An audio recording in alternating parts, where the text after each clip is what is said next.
Hello everyone, मैं हूं हीना और आप देख रहे हैं लीगल परसेप्शन। आज की वीडियो में हम भारतीय न्याय संहिता से रिलेटेड एक और इम्पॉर्टेंट चैप्टर जो है वो कंप्लीट करने वाले हैं। बहुत अच्छे से समझेंगे दुष्प्रेरण और आपराधिक षड्यंत्र के बारे में। तो वीडियो के लास्ट तक बने रहिएगा और बिना देरी किए वीडियो को स्टार्ट करते हैं। तो इस चैप्टर को बहुत ही अच्छे से समझने से पहले ये समझेंगे कि आज की वीडियो में हम क्या क्या डिस्कस करने वाले हैं। तो आज की वीडियो में जो हमारा टॉपिक है वो है दुष्प्रेरण, अबेटमेंट। साथ ही हम क्रिमिनल कॉन्स्पिरेसी को समझेंगे, आपराधिक षड्यंत्र के बारे में। प्रयत्न जो सबसे लास्ट का सेक्शन है 62, इसको भी हम बहुत अच्छे से समझेंगे। इसके बाद मैं आपको बता दूं कि आपका चैप्टर नंबर 4 है बीएनएस का और सेक्शन है आपका 45 से लेके 62 तक। अभी तक हमने बीएनएस के 3 चैप्टर्स को कवर कर लिया है। इसके अलावा मैंने एक वीडियो में आपको क्राइम की डेफिनेशन, मीनिंग, स्टेजेस और एलिमेंट्स के बारे में बताया था। तो अभी तक हमारी इतनी वीडियोस कंप्लीट हो चुकी हैं। अगर आपने नहीं देखा तो चैनल पे जो प्लेलिस्ट है उसमें जाके आप देख सकते हो, फिर आपको पूरा अच्छे से बीएनएस समझ आ जाएगा।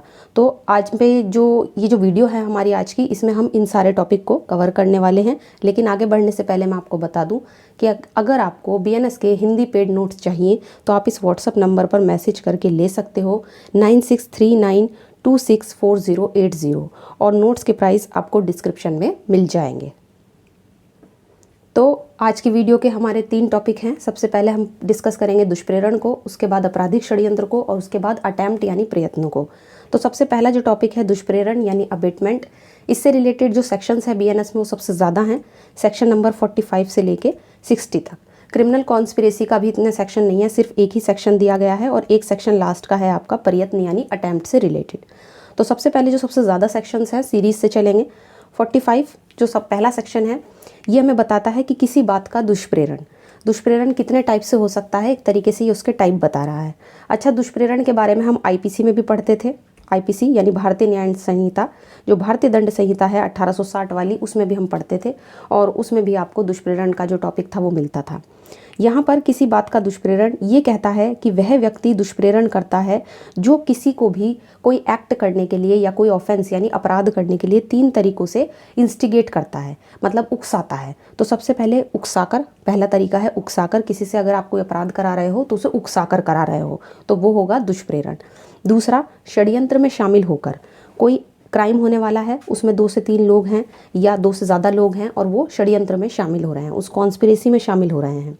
या किसी बात को करने के लिए कार्य या अवैध लोभ द्वारा साक्ष्य सहायता करता है। कोई भी एक्ट किया या कोई भी ओमिशन किया, ओमिशन का मतलब होता है कुछ ना करना और एक्ट का मतलब होता है कुछ करना। तो कुछ करके या कुछ ना करके अगर आप किसी की जानबूझकर साक्ष्य इंटेंशनली मदद कर रहे हो किसी भी क्राइम को करने में, तो वो भी होगा यहाँ पे दुष्प्रेरण के अंदर। तो यहाँ पे 3 चीज़ें दी गई हैं। तीनों ही जो पॉइंट है बहुत ही इंपॉर्टेंट है। मैंने आईपीसी में भी बहुत अच्छे से आपको समझाया था। तो यहाँ पर अब हम इनको एक एक करके डिस्कस करेंगे। सबसे पहले बात करेंगे उकसाकर। अब देखो, उकसाने का मतलब क्या होता है। उकसाने का मतलब, जिसको हम बोलते हैं किसी को इंस्टिगेट करना। तो यहाँ पर जो सेक्शन 45 है आपका, इसका जो पहला ये जो खंड दिया गया है इसमें मिलता है हमें इसका वर्णन। उकसाने या भड़काने का मतलब होता है किसी व्यक्ति को कोई गलत एक्ट करने के लिए, कोई रॉन्गफुल एक्ट करने के लिए उसको उत्तेजित करना।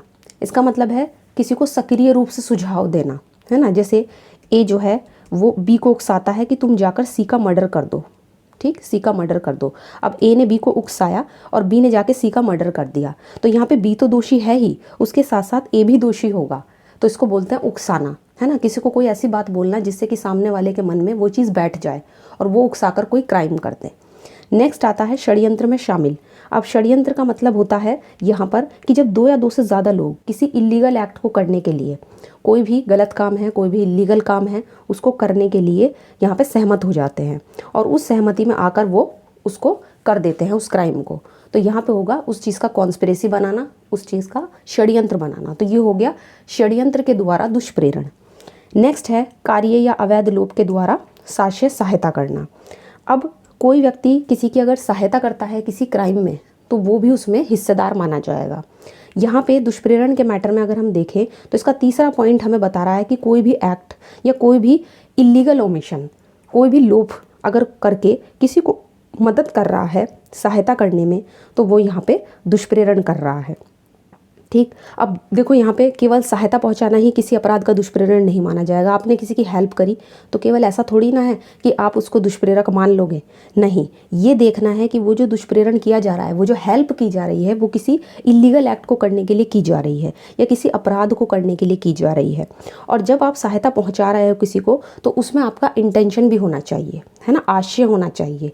लेकिन अगर मान लो कोई व्यक्ति सहायता दे रहा है किसी को, किसी की हेल्प कर रहा है और उसे पता ही नहीं था कि जिस एक्ट के लिए वो सामने वाले की मदद कर रहा है वो खुद ही एक अपराध नहीं है, मतलब वो नहीं जानता, जो हेल्प कर रहा है उसे कुछ नहीं पता कि जिसकी वो हेल्प कर रहा है वो अपराध के लिए कर रहा है, तो फिर आप ये नहीं कह सकते कि उसने इंटेंशनली उसकी मदद की, है ना। इंटेंशन यहाँ पे सबसे बड़ा रोल प्ले करती है।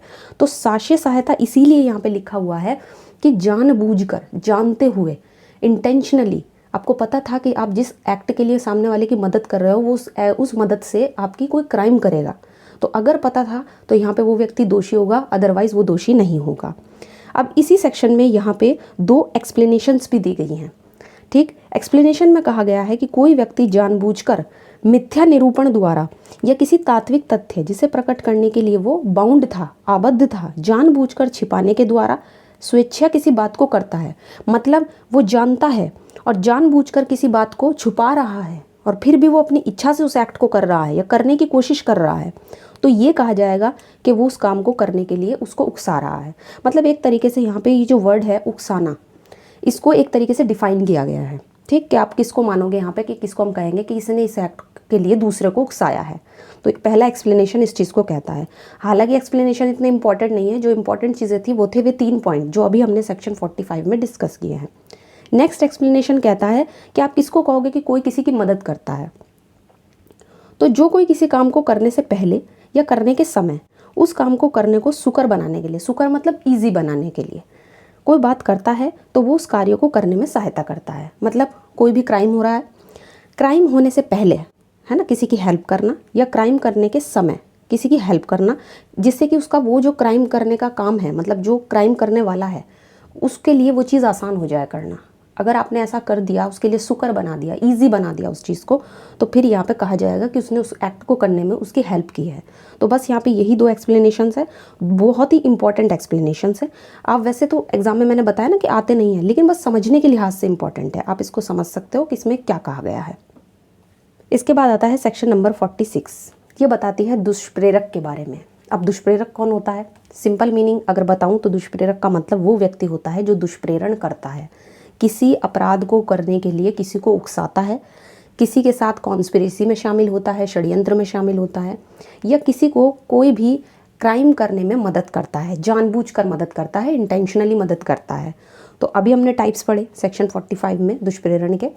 अब हम यहाँ पे देख रहे हैं कि आखिर दुष्प्रेरक होता कौन है। तो यहाँ पे यही सेम चीज़ हमें मिलती थी आईपीसी में, बिल्कुल वही सेम चीज़। तो यहाँ पर दुष्प्रेरक का मतलब वो व्यक्ति होता है जो अपराध का दुष्प्रेरण करता है। अगर कोई किसी को उकसा रहा है कोई भी क्राइम करने के लिए, तो आप उसको क्या बोलोगे? आप उसको बोलोगे कि ये दुष्प्रेरक है, इसने उकसाया है उसको वो एक्ट करने के लिए या कोई क्राइम करने के लिए। तो अब जो अपराध का दुष्प्रेरण करता है और या फिर ऐसे काम को करने का दुष्प्रेरण करता है, अगर वो कार्य अपराध को करने के लिए विधि के अनुसार समर्थ व्यक्ति द्वारा उसी आशय या ज्ञान से किया जाता जो दुष्प्रेरक का है। विधि अनुसार समर्थ व्यक्ति का मतलब कोई व्यक्ति जो बच्चा ना हो, है ना, जो साउंड माइंड का हो, है ना, विकृत चित्त वगैरह ना हो। तो मान लो अगर कोई व्यक्ति किसी बच्चे को, किसी पागल को, है ना, जो साउंड माइंड का नहीं है, जो विकृत चित्त है, उसको कोई ऑफेंस करने के लिए, उसको कोई अपराध करने के लिए उकसा रहा है, ठीक, और वो जो बच्चा है या जो विकृत चित्त व्यक्ति है उसकी वो इंटेंशन नहीं है जो उस भड़काने वाले की है, जो उकसाने वाले की है। तो यहाँ पर अगर कोई व्यक्ति, मान लो ए एक दुष्प्रेरक है, वो बी एक बच्चे को घर में आग लगाने के लिए उकसाता है। अब बच्चे को तो कुछ पता नहीं है ना, उसमें इतनी समझ नहीं है जो वो उसके परिणाम के बारे में सोच सके। बच्चे ने जाके घर में आग लगा दी, तो यहाँ पे बच्चा तो लायबल नहीं है क्योंकि बच्चे में इतनी समझबूझ नहीं थी, लेकिन ए यहाँ पे लायबल होगा क्योंकि वो जानता था कि इसका रिजल्ट क्या होगा। ए यहाँ पे दुष्प्रेरक है और वो ये माना जाएगा कि उसका इंटेंशन भी है और उसको नॉलेज भी है। तो यही यहाँ पे कहा गया है। अब इसमें देखो अलग अलग है ना एक्सप्लेनेशंस दी गई हैं, काफ़ी सारी एक्सप्लेनेशन है। पहले समझेंगे एक्सप्लेनेशन नंबर 1 क्या कहती है।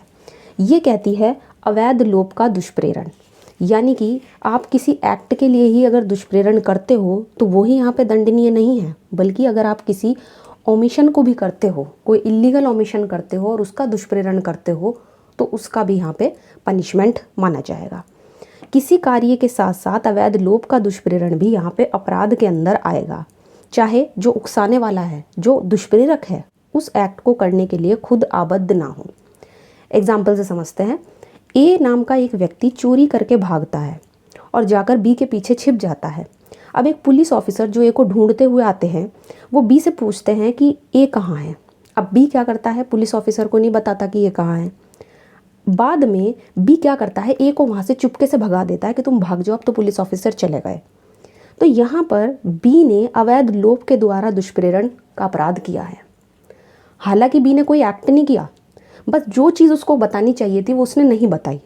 मैंने क्या बताया था कि ओमिशन का मतलब होता है कुछ ना करना, एक्ट का मतलब कुछ करना और ओमिशन का मतलब कुछ ना करना। तो यहाँ पे बी ने ए के बारे में ना बताकर एक इलीगल ओमिशन किया है, इसीलिए वो यहाँ पे एक्सप्लेनेशन 1 में आ जाएगा और वो दुष्प्रेरक माना जाएगा। ठीक, नेक्स्ट आता है एक्सप्लेनेशन नंबर 2। ये कहता है कि ज़रूरी नहीं है, दुष्प्रेरण का अपराध होने के लिए ये ज़रूरी नहीं है कि दुष्प्रेरित कार्य किया जाए या अपराध करने के लिए वही प्रभाव, वही इफ़ेक्ट हो, ठीक, जो उस अपराध के लिए होता। अब यहाँ पर इसको समझो, जैसे सी एक व्यक्ति, इसका मर्डर करने के लिए ए जो है वो किसको उकसा रहा है, बी को। ए कहता है बी से कि जाके सी का मर्डर कर दो। अब बी क्या करता है, वैसा करने के से इनकार कर देता है। वो कहता है कि नहीं, मैं सी का मर्डर नहीं करूँगा। तो यहाँ पे ए जो है वो फिर भी हत्या के दुष्प्रेरण का दोषी होगा। हत्या का दुष्प्रेरण तो ए ने कर दिया ना, भले ही बी ने वो एक्ट ना किया हो। तो यहाँ पे ए फिर भी जिम्मेदार है। तो इसमें यही कहा गया है कि भले ही ये ज़रूरी नहीं है कि दुष्प्रेरित कार्य किया ही जाए। इस एग्जाम्पल में भले ही ए ने जिस एक्ट के लिए बी को उकसाया था, भले ही बी ने वो काम ना किया हो, ठीक, फिर भी ए यहाँ पे दोषी है। दूसरा एग्जाम्पल सुनो, ये है आपका जिसके लिए वही प्रभाव हो, ये ज़रूरी नहीं है। डी की हत्या के लिए ए जो है वो बी को उकसा रहा है, यहाँ पे डी की हत्या के लिए उकसा रहा है। अब बी क्या करता है, उस उकसाहट के असर में डी को एक घाव दे देता है ना। डी को बहुत गहरा घाव आ जाता है, क्योंकि यहाँ पे बी ने उसे क्या किया है, बी ने जो ए ने उसको उकसाया था ना, उसके चक्कर में उसने उसको घाव दे दिया। अब यहाँ पे होता क्या है कि डी का घाव तो बाद में कुछ दिनों के बाद अच्छा हो जाता है, बी को जो चोटें वगैरह आई थी वो सब अच्छी हो जाती हैं। यहाँ पे ए फिर भी हत्या करने के लिए जो उसने उकसाया था बी को, उसके उकसाने का दोषी होगा। कहने का मतलब ये है कि ए बी से डी का मर्डर कराना चाह रहा था, बी ने उसका मर्डर कराने के इंटेंशन से ही, मतलब इंटेंशन से तो नहीं, मतलब उसको कुछ घाव दे दिया। उकसाया किसने था, ए ने। तो भले ही उसकी उकसाहट के असर में बी ने उसका मर्डर ना किया हो, उसे चोटें ही सिर्फ पहुंचाई हो, तो भले ही उसका वो प्रभाव ना हो, वो इफ़ेक्ट ना हो उसके उकसाने का, लेकिन फिर भी यहाँ पर ए जो है वो लायबल होगा। तो आई होप आप दोनों एग्जाम्पल से अच्छे से समझ गए होंगे। नेक्स्ट आता है एक्सप्लेनेशन नंबर 3। ये कहता है कि ये ज़रूरी नहीं है कि दुष्प्रेरित व्यक्ति अपराध करने के लिए विधि अनुसार समर्थ ही हो या उसका वही दूषित आशय या ज्ञान हो जो दुष्प्रेरक का है। अब यहाँ पे विधि अनुसार समर्थ व्यक्ति का वही एक बच्चा या फिर कोई अनसाउंड माइंड का व्यक्ति जो विकृत चित्त वगैरह हो, ठीक। अगर ऐसे व्यक्ति को, ऐसे इंसान को कोई दुष्प्रेरक उकसा रहा है कोई अपराध करने के लिए, है ना, जैसे मैंने अभी बच्चे वाला एग्जाम्पल दिया था कि ए एक दुष्प्रेरक एक बी नाम के मान लो बच्चे को घर में आग लगाने के लिए उकसाता है। बच्चे को तो कुछ पता नहीं, उसने तो आग लगा दी, लेकिन ए तो दोषी होगा ना, क्योंकि बच्चे की ना तो नॉलेज थी ना ही इंटेंशन था, लेकिन ए फिर भी यहाँ पे लायबल होगा। तो यही कहता है एक्सप्लेनेशन नंबर 3, ठीक। या फिर बच्चे का ही नहीं, आप किसी पागल आदमी का भी एग्जाम्पल ले सकते हो। मान लो कोई विकृत चित्त व्यक्ति है और विकृत चित्त व्यक्ति को ए ने किसी के घर में आग लगाने के लिए, या मान लो सी के खाने में जहर मिलाने के लिए उकसा दिया, उसने जाके सी के खाने में जहर डाल दिया, जो पागल व्यक्ति था, जो विकृत चित्त था। अब यहाँ पे ए लायबल होगा, लेकिन पागल व्यक्ति को तो इतना पता नहीं था ना, जो विकृत चित्त था, कि इससे सी की डेथ हो सकती है। उसकी ना तो कोई इंटेंशन थी ना उसको नॉलेज था, लेकिन ए को इंटेंशन भी था और ए की नॉलेज भी थी, तो इसलिए यहाँ पे ए लायबल होगा। तो जो थर्ड जो आपका एक्सप्लेनेशन है वो यही कहता है। इसके बाद आता है एक्सप्लेनेशन नंबर 4, ठीक। सारे ही एक्सप्लेनेशंस बहुत इंपॉर्टेंट हैं, तीनों एक्सप्लेनेशंस मैंने आपको अच्छे से समझाया। अब फोर्थ पे आते हैं। हालांकि मैंने इनको शॉर्ट करके लिखा है, फोर्थ वाला तो आपको वैसे भी छोटा ही है एक्सप्लेनेशन, लेकिन जो और थे वो थोड़े अगर बड़े हैं बेयर एक्ट में तो उनको आप देख लेना। यहाँ पे मेरा शॉर्ट करने का मतलब यही है लिख के, जिससे कि आप कंफ्यूज ना हो। तो फोर्थ एक्सप्लेनेशन कहता है कि अपराध का दुष्प्रेरण अपराध होने के कारण ऐसे दुष्प्रेरण का दुष्प्रेरण भी अपराध है। मतलब अगर आप कोई अपराध का दुष्प्रेरण करते हो और फिर उस अपराध का कोई और दुष्प्रेरण करता है तो अपराध के दुष्प्रेरण का दुष्प्रेरण भी यहाँ पे अपराध माना जाएगा। जैसे ए ने उकसाया बी को कि तुम जाके सी को उकसाओ कि वो वाई का मर्डर कर दे। ए बी को उकसाता है, बी सी को उकसाता है। ठीक, ए ने बी को उकसाया, अपराध हुआ। बी ने सी को उकसाया, अपराध हुआ। अब सी ने जाके कर दिया वाई का मर्डर। ठीक, यहाँ बी वाई का मर्डर करने के लिए अब सी को जैसे उकसाता है और बी ने जो उकसाया तो सी जो है यहाँ पे हत्या कर देता है वाई की। ठीक, अब बी क्या करेगा, अपने अपराध के लिए हत्या के दंड से दंडनीय तो होगा ही है। ठीक, सारे के सारे जो है यहाँ पे वो दोषी होंगे। ए भी दोषी है, बी भी दोषी है और सी भी दोषी है। ठीक, मर्डर किसने किया, सी ने, लेकिन उकसाहट कहाँ से आ रही है, कहाँ से दुष्प्रेरण होता आ रहा है, ए से। तो ए बी और सी तीनों यहाँ पे दोषी हैं वाई के मर्डर के लिए। ठीक, यहाँ पे उनको भी वही सेम पनिशमेंट मिलेगी जो सी को मिलेगी। तो यहाँ पे यही कहा गया है कि अगर आप किसी अपराध का दुष्प्रेरण करते हो, उस अपराध वो अपराध होने के कारण आपने किसी ऐसी बात का दुष्प्रेरण किया जो एक क्राइम है, और फिर जो आपने दुष्प्रेरण किया उसने सामने वाले को भड़काया और उसने उस उकसाहट के असर में वो क्राइम कर दिया, तो वो सब लायबल होंगे। नेक्स्ट आता है एक्सप्लेनेशन नंबर 5। इसको भी शॉर्ट करके लिखा है थोड़ा, कि षड्यंत्र द्वारा दुष्प्रेरण में ये पर्याप्त है, ये काफ़ी है कि षड्यंत्र में शामिलित हो, मतलब वो व्यक्ति सम्मिलित हो, वो व्यक्ति शामिल हो। यहाँ पे ये कहा गया है कि षड्यंत्र द्वारा दुष्प्रेरण का अपराध करने के लिए ज़रूरी नहीं है कि जो व्यक्ति दुष्प्रेरण करता है, जो दुष्प्रेरक है, वो उस अपराध को करने वाले व्यक्ति के साथ मिलकर उसकी योजना बनाए, उसका प्लान बनाए। ऐसा ज़रूरी नहीं है, बस इतना काफ़ी है कि वो उस षड्यंत्र में शामिल हो जिसके अकॉर्डिंग या जिसके अनुसरण में वो अपराध किया जाता है। जैसे एग्जाम्पल देखो, वाई को पॉइजन देने के लिए, पॉइजन मीन्स जहर देने के लिए, है ना, जिससे कि उसकी डेथ हो जाए, उसकी जान लेने के लिए ए एक प्लान बी के साथ मिलकर बनाता है। मतलब ए और बी दोनों मिलकर एक प्लान बनाते हैं कि हम वाई को पॉइजन देंगे। ठीक, दोनों सहमत हो जाते हैं, दोनों की कंसेंट है कि ए जो है वो पॉइजन लाएगा मार्केट से खरीद के, विष देगा, और बी सी को ये योजना बता देता है। अब तीसरा व्यक्ति ऐड हो गया इसमें, सी। इसको भी ये दोनों अपना, मतलब बी जो है उसको अपना प्लान बता देता है कि हम इस तरीके से ऐसे करके एक तीसरे मतलब उसको जो वाई है उसको जहर देंगे और पॉइजन जो है वो ए ला रहा है। ठीक, तो ये सारी बातें, पूरा प्लान इसको बता देता है। अब यहाँ पे ए जो है वो पॉइजन देता है वाई को और वाई की डेथ कॉज कर देता है, वाई की मृत्यु हो जाती है। यहाँ ए और सी ने मिलकर षड्यंत्र नहीं रचा। ठीक, आप देख सकते हो कि सी तो बाद में ऐड हुआ, है ना। प्लानिंग किसने बनाई थी, ए और बी ने मिलकर, है ना। सी तो उसमें बाद में ऐड हुआ, सी उनकी कॉन्स्पिरेसी में उस समय शामिल नहीं था जब उन्होंने प्लान बनाया था। तो भी यहाँ पर सी भले ही उस समय शामिल नहीं था, तो भी वहाँ पर वो यहाँ पर उस षड्यंत्र में, उस कॉन्स्पिरेसी में तो शामिल रहा ना, तो इसलिए यहाँ पर सी भी लायबल होगा। तो षड्यंत्र में भले ही इसमें यही कहा गया है कि भले ही वो प्लानिंग ना बनाए साथ में मिलकर, जिन्होंने कॉन्स्पिरेसी की है किसी अपराध की, लेकिन बस उनका इतना काफ़ी है कि बस वो उस कॉन्स्पिरेसी में शामिल हो। अब यहाँ पे जो हमने एग्जांपल देखा, इसमें सी शामिल तो था ना उस कॉन्स्पिरेसी में, भले ही उसने ए और बी के साथ मिलकर प्लानिंग ना की हो कि कैसे कैसे हम वाई को मारेंगे, ऐसी तो कोई प्लानिंग नहीं थी उसकी उन दोनों के साथ मिलकर। तो यही बताया गया है इस एक्सप्लेनेशन में। बहुत ही सिंपल एग्जाम्पल है, और जब आप बेयर एक्ट देखोगे ना, तो बेयर एक्ट में जो आपका ये सेक्शन दिया गया है, इसमें जो ये वाला एक्सप्लेनेशन है, 5th एक्सप्लेनेशन, उसमें सेम यही दृष्टांत है, यही इलस्ट्रेशन दिया गया है। तो आप इसको वहाँ से भी समझ सकते हो। मैं थोड़ा इजी लैंग्वेज में आपको समझाती हूँ ताकि आपको चीज़ें क्लियर हो जाएँ। ठीक, तो आई होप आपको यहाँ तक की चीज़ें क्लियर होंगी। अब हम जो समझेंगे वो समझेंगे हम दुष्प्रेरण के प्रकार।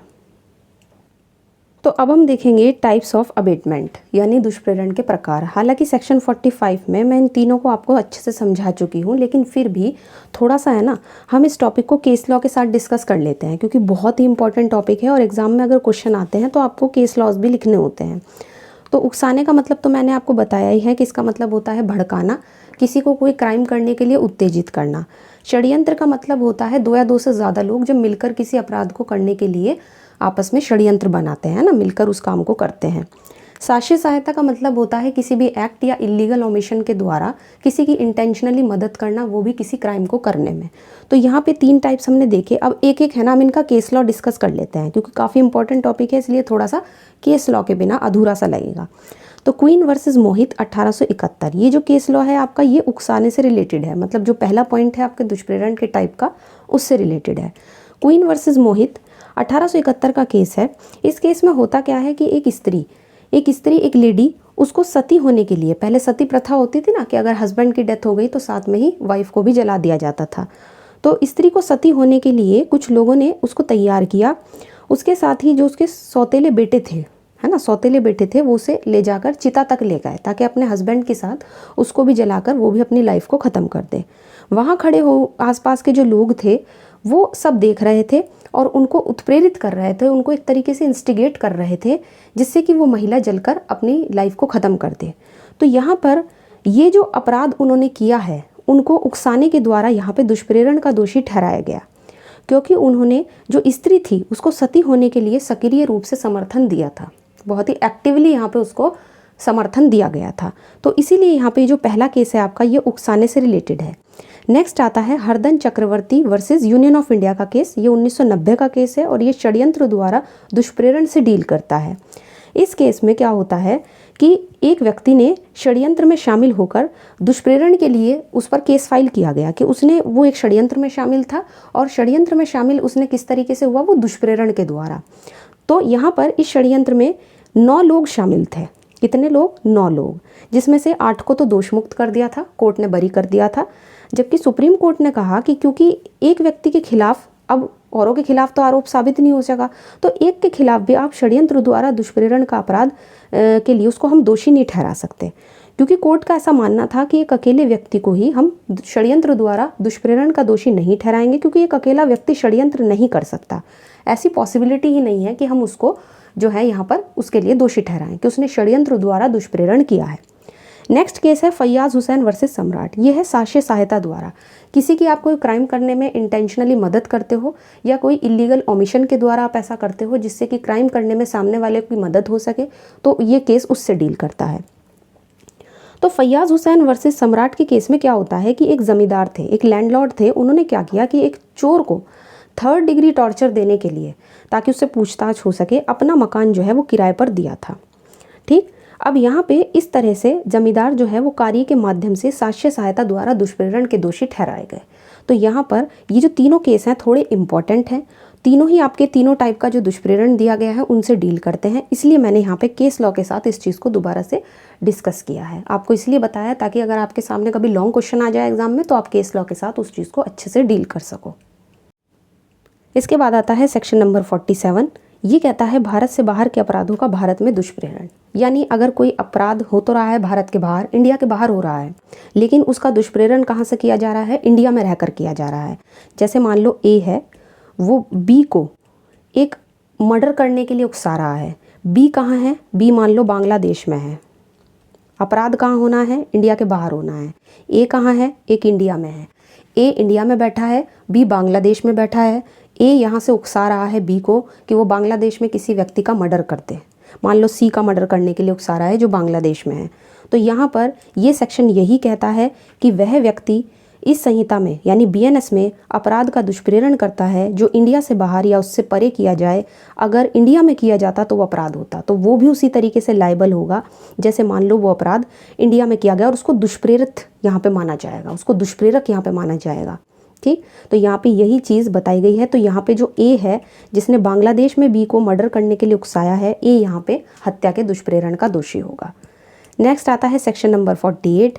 इंडिया में अपराध करने के लिए इंडिया से बाहर दुष्प्रेरण। अब अपराध कहाँ हो रहा है? इंडिया में हो रहा है, लेकिन उकसाहट कहाँ से मिल रही है? दुष्प्रेरण कहाँ से हो रहा है? इंडिया से बाहर हो रहा है। अब इसी एग्जाम्पल का उल्टा कर दो। जैसे मान लो ए बांग्लादेश में है अब और बी जो है वो इंडिया में है। अब जो बी इंडिया में है, ठीक, इंडिया में अपराध करने के लिए बांग्लादेश से ए को उकसा रहा है। यहाँ पे अब ए देखो एक बार और समझाती हूँ। ए जो है वो बांग्लादेश में है और बी जो है वो इंडिया में है। अपराध कहाँ होना है? इंडिया में होना है। लेकिन ए जो बांग्लादेश में है वो बांग्लादेश से ही बी को उकसा रहा है कि तुम यहाँ पर कोई अपराध करो, या मान लो सी का मर्डर कर दो, तो यहाँ पर दोषी होगा ए। भले ही वो देखो यहाँ पर बांग्लादेश से उकसा रहा है और बी यहाँ पे मर्डर करता है। तो यहाँ पे यही कहा गया है कि कोई व्यक्ति जो इस संहिता में किसी अपराध का दुष्प्रेरण करता है, जो इंडिया से बाहर या उससे परे किसी ऐसे कार्य के किए जाने का इंडिया में रहकर दुष्प्रेरण करता है, जो अपराध होगा अगर वो इंडिया में किया जाए। तो यहाँ पर ए जो है, ए तो नहीं लेकिन हमारे एग्जाम्पल में जो ए उकसा रहा था बाहर से, तो वो यहाँ पे हत्या के दुष्प्रेरण का दोषी है। ठीक, तो जो सेक्शन 47 है वो इंडिया से बाहर के अपराधों का इंडिया में दुष्प्रेरण की बात कर रहा है, और ये कह रहा है कि जब अपराध इंडिया में होता है लेकिन दुष्प्रेरण हो रहा है इंडिया से बाहर। ठीक, तो बिल्कुल उल्टे हैं एक दूसरे के, तो वही यहाँ पे सेक्शंस में बताया गया है। इसके बाद आता है सेक्शन नंबर 49। ये कहता है दुष्प्रेरण का दंड अगर दुष्प्रेरित कार्य किया जाए या उसके दंड के लिए कोई स्पष्ट उपबंध नहीं हो। यानी कि ये पनिशमेंट की बात करता है कि अगर कोई व्यक्ति दुष्प्रेरण करता है तो उसके लिए क्या पनिशमेंट होगी, जबकि जिसने उकसाया था अपराध करने के लिए वो एक्ट हो जाता है, वो क्राइम हो जाता है, और उसके लिए कोई पनिशमेंट का इस बिल्कुल क्लियर प्रोविज़न नहीं है बीएनएस में। तो यहाँ पे बताया गया है कि वो उसी दंड से दंडित किया जाएगा जो उस अपराध के लिए दिया गया है जिसका दुष्प्रेरण किया गया है। ठीक, एग्जाम्पल समझते हैं। क्या एग्जाम्पल हो सकता है? जैसे मान लो बी को झूठा एविडेंस देने के लिए ए उकसा रहा है। बी एक झूठा एविडेंस दे, इसके लिए ए ने उसको उकसाया, और बी क्या करता है, उस उकसाहट के कारण क्राइम कर देता है, मतलब झूठा एविडेंस दे देता है। तो ए उस अपराध के दुष्प्रेरण का दोषी होगा और उसी दंड से दंडनीय होगा जिस दंड से बी को दंडित किया जाएगा। तो यहाँ पे दोनों जो हैं वो सेम दंड से दंडित हैं। तो यहाँ पे भले ही अगर बीएनएस में कोई बिल्कुल स्पष्ट प्रोविज़न नहीं है उसके लिए कि जो अपराध किया गया है वो अगर दुष्प्रेरित कार्य हो जाता है तो उसकी पनिशमेंट वही होगी जो अपराध करने वाले की है। सेम यहाँ पे यही बताया गया है। सेक्शन 50 दुष्प्रेरण का दंड अगर दुष्प्रेरित व्यक्ति दुष्प्रेरक के आशय से भिन्न आशय से काम करता है, मतलब जिस इंटेंशन से दुष्प्रेरक ने व्यक्ति को उकसाया कोई अपराध करने के लिए, उसकी इंटेंशन अलग थी, और जिसने एक्ट किया, जिसने क्राइम किया, जिसको उकसाया गया था, उसकी इंटेंशन अलग है। तो क्या डिफरेंट इंटेंशन के आधार पर पनिशमेंट सेम होगी या अलग होगी, वो यहाँ पे बताया गया है। तो यहाँ पे बताया गया है कि अगर मान लो कोई व्यक्ति किसी अपराध को करने का दुष्प्रेरण करता है और जिस व्यक्ति को उकसाया गया है उसने दुष्प्रेरक के इंटेंशन या उसकी नॉलेज से अलग इंटेंशन अपने मन में रखकर अलग नॉलेज से वो एक्ट किया, वो क्राइम किया, तो भी वो उसी तरीके से दंडित किया जाएगा जो उस अपराध के लिए है। साधारण शब्दों में इस सेक्शन के अकॉर्डिंग जिस व्यक्ति को दुष्प्रेरित किया जाता है और उसका इंटेंशन दुष्प्रेरक के इंटेंशन से अलग हो, तो भी दुष्प्रेरक का की जो लाइबिलिटी होगी, उसका जो दायित्व होगा ना, वो कम नहीं हो जाएगा। जैसे ए एक 7 साल से कम उम्र का बच्चा है, उससे क्या कराता है, बी कहता है कि तुम जाके सी का मर्डर कर दो। 7 साल के कम उम्र के बच्चे से बी सी का मर्डर करा रहा है। यहाँ पर जो बी मर्डर करा रहा है, जो उसको दुष्प्रेरित कर रहा है, वो दोषी होगा। भले ही बच्चे की इंटेंशन अलग थी, बच्चे को नॉलेज अलग थी, बच्चे को पता नहीं था कि मैं जो मर्डर कर रहा हूँ उसका रिजल्ट क्या आएगा, उस एक्ट का नेचर क्या है, लेकिन बी तो दोषी होगा ना, भले ही बच्चे का इंटेंशन और वो नॉलेज सब अलग था उससे। तो बस सेक्शन 50 यही कहता है कि भले ही इंटेंशन और नॉलेज अलग रही हो दुष्प्रेरक से दुष्प्रेरित व्यक्ति की, फिर भी जो दुष्प्रेरक है उसकी लाइबिलिटी कम नहीं हो जाएगी, वो फिर भी पनिशमेंट उसको यहाँ पर मिलेगी। इसके बाद आता है सेक्शन नंबर 51 यानी धारा 51। ये कहती है दुष्प्रेरक का दायित्व जब एक कार्य का दुष्प्रेरण किया गया है और उससे अलग कार्य किया जाए, यानी कि जिस एक्ट का दुष्प्रेरण किया गया है, जिस कार्य का दुष्प्रेरण किया गया है, वो कार्य ना करके कोई अलग कार्य कर दिया जाए, तो क्या होगा, तो दुष्प्रेरक की लाइबिलिटी कहाँ तक होगी, ये बताता है हमें ये सेक्शन। तो सबसे पहले इस सेक्शन को रीड करते हैं। तो जब किसी कार्य का दुष्प्रेरण किया जाता है और कोई अलग कार्य किया जाए, तब दुष्प्रेरक उस किए गए कार्य के लिए उसी तरह से और उतने विस्तार तक दायी होगा, उतने मतलब वहाँ तक जिम्मेदार होगा मानो उसने सीधे उसी काम का दुष्प्रेरण किया हो। लेकिन ऐसा तब होगा जब किया गया कार्य दुष्प्रेरण का परिणाम था और उस उकसाहट के असर में या सहायता से, मतलब किसी ने मदद कर दी हो, या उस षड्यंत्र में, वो कॉन्स्पिरेसी में शामिल रहा हो जिससे वह दुष्प्रेरण होता है। अब यहाँ पर इसको हमें ना एक एग्जाम्पल से समझते हैं। एग्जाम्पल ये है कि एक बच्चे को वाई के खाने में पॉइज़न यानी जहर डालने के लिए उकसाता है। ठीक, बच्चा ना समझ है, बच्चे को इतनी समझ नहीं है कि वो ये समझ सके कि एक्ट का नेचर क्या है। जो कुछ भी वो कर रहा है वो लॉ के अगेंस्ट है, विधि के प्रतिकूल है ना। तो बच्चे का काम तो यहाँ पे हो जाएगा माफ़ी योग्य अगर बच्चे ने कोई क्राइम कर दिया। तो यहाँ पर ए ने वाई के खाने में जहर मिलाने के लिए एक बच्चे को उकसाया। बच्चे ने क्या किया, उस उकसाहट के असर में वाई के बजाय एम के खाने में वो ही पॉइज़न, वो जहर डाल दिया। एम जो है उसे खाकर मर जाता है। अब जो बच्चा है उसने अगर वो एक्ट जो एम के खाने में जो पॉइज़न डाला है, अगर ए ने जो उकसाया था उसे उस उकसाहट के असर में वो काम किया है, तो ए भी उसी तरीके से यहाँ पे जिम्मेदार होगा, मानो उसने उस बच्चे को एम के खाने में ही जहर डालने के लिए उकसाया हो, ऐसा माना जाएगा। लेकिन इसका जो सेकंड पॉइंट है ना कि लेकिन ये तब होगा, यानी कि इसका मतलब ये है कि जो दुष्प्रेरक है, जो किसी अपराध का दुष्प्रेरण करता है, वो तब जिम्मेदार होगा इस सेक्शन के अंदर जब उस उकसाहट के असर में ही वो कोई अलग कार्य किया गया हो। जैसे ए ने बच्चे को उकसाया वाई के खाने में जहर डालने के लिए। बच्चे को उकसाया किस लिए था, जहर डालने के लिए खाने में कि वो पॉइज़न मिलाए। बच्चे को ये नहीं पता कि वाई का खाना कौन सा है, एम का खाना कौन सा है। बच्चे ने डाल दिया एम के खाने में जहर, तो बच्चा तो उस उकसाहट के असर में ही काम कर रहा है ना, तो यहाँ पे फिर भी ये जिम्मेदार है। ठीक, तो यहाँ पर यही बताया गया है। एक और दृष्टांत देख लेते हैं जो इसी का इलस्ट्रेशन है। जब आप बेयर एक्ट में इस सेक्शन को देखते हो, इसमें बताया गया है कि बाई जो बी है, बी को वाई का घर जलाने के लिए ए उकसाता है। अब बी क्या करता है, उस घर में आग लगा देता है। उसी समय वहाँ प्रॉपर्टी की चोरी भी हो जाती है ना। तो ए जो है, हालांकि घर को जलाने के दुष्प्रेरण का तो यहाँ पे दोषी है, उसने घर जलाने के लिए कहा था, उसने उसी चीज़ का दुष्प्रेरण किया था, लेकिन चोरी करने के दुष्प्रेरण का दोषी नहीं है, क्योंकि चोरी जो है वो एक अलग कार्य था, वो घर को जलाने का परिणाम नहीं था। तो वही चीज़ है कि अगर कोई दुष्प्रेरण हुआ है किसी क्राइम का, किसी एक्ट का, अगर वो उससे अलग कोई एक्ट कर दिया जाए, अगर वो अलग एक्ट जो किया गया है उकसाहट के असर में, सहायता से या षड्यंत्र से किया गया था, तो दुष्प्रेरक लायबल होगा, अदरवाइज उसकी लायबिलिटी नहीं होगी। पहला एग्जाम्पल हमने देखा, बिल्कुल क्लियर हो रही थी सारी चीज़ें, और सेकंड एग्जाम्पल में यही सब चीज़ें हमने देखी हैं। इसके बाद आता है सेक्शन नंबर 52। ये कहता है दुष्प्रेरक कब दुष्प्रेरित कार्य के लिए और किए गए कार्य के लिए आकलित दंड से दंडनीय है। अब इसका क्या मतलब हुआ, सिंपल वर्ड में ये जो सेक्शन है दुष्प्रेरित अपराध और किए गए अपराध दोनों के लिए दंड बताती है। इसके अनुसार यदि वह कार्य जिसके लिए दुष्प्रेरक धारा 51 यानी जो धारा 51 है उसके अकॉर्डिंग लाइबल है, दुष्प्रेरित कार्य के अलावा किया जाता है और वह कोई भिन्न भिन्न अपराध करता है, मतलब अलग अलग क्राइम करता है, तो दुष्प्रेरक उन अपराधों में से प्रत्येक के लिए दंडनीय है। एग्जाम्पल समझते हैं, चीज़ें और ज़्यादा आपको क्लियर हो जाएंगी।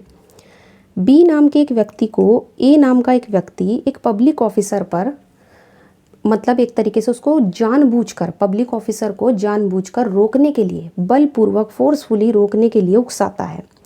बी क्या करता है, ए के उकसाहट में पब्लिक ऑफिसर का रास्ता रोकता है और रास्ता रोकने के साथ साथ जानबूझकर पब्लिक ऑफिसर को कुछ गंभीर चोटें भी पहुंचा देता है। यहाँ पे बी ने दो अपराध किए हैं, एक पब्लिक ऑफिसर का जानबूझकर रास्ता रोका, दूसरा पब्लिक ऑफिसर को जानबूझकर गंभीर चोट पहुंचाई। तो यहाँ पर बी तो लायबल है ही, बी तो जिम्मेदार होगा ही अपने अपराध के लिए।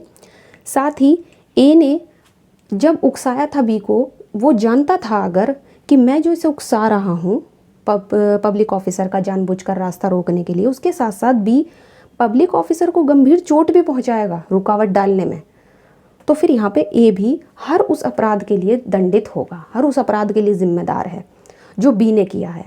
भले ही काम क्या था, उकसाया किस चीज़ के लिए था, जानबूझकर रोकने के लिए, लेकिन उकसाने के साथ साथ अगर ए ये जानता था कि अगर बी पब्लिक ऑफिसर का जानबूझकर रास्ता रोकेगा और उसके साथ साथ वो उनको कुछ गंभीर चोट भी पहुंचा सकता है, अगर ए को इस चीज़ की नॉलेज थी, तो ए हर उस अपराध के लिए दंडनीय है जिससे बी है, तो दोनों को सेम पनिशमेंट यहाँ पे मिलेगी।